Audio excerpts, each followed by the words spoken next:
आपल्यासोबत आहे ऑरेंज टायग्रेसेसची कर्णधार दिशा कसाट. दिशा, पहिलं तर congratulations on making it to the finals. Thank you so much. 2 conservative wins, त्यात तुम्ही नेको विरुद्ध 105 रनचा लो स्कोर सुद्धा डिफेंड केला. तर हाऊज द जोश? जोश इज व्हेरी हाय. खूप छान वाटतंय. 105 कमी होते, बट ॲज अ टीम आम्ही विचार केला की आपण त्यांना 1-1 रनसाठी फाईट करूया आणि सोबत घेऊन चालूया एक दुसऱ्यांना आणि जस्ट मेक फिल्डिंग्स आणि स्पिनर्सनी खूप छान बॉलिंग केली आहे. दिशा, तुझ्या टीममध्ये तू कर्णधार सोबतच एक मेंटरचा पण रोल प्ले करते, कारण बरेच यंग खेळाडू सुद्धा आहेत. तर त्याबद्दल काय सांगशील? तो अनुभव कसा राहिला आतापर्यंत?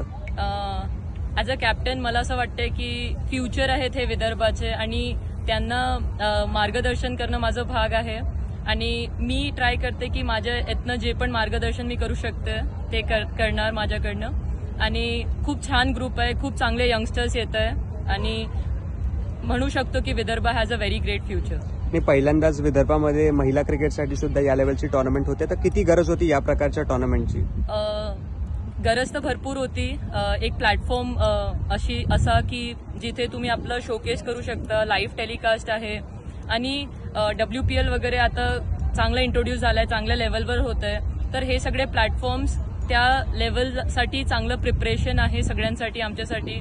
To come out there, embrace करा हे सगळ्या गोष्टी, एम्ब्रेस करा मीडिया, एम्ब्रेस करा lights and just enjoy this. And one message for your fans.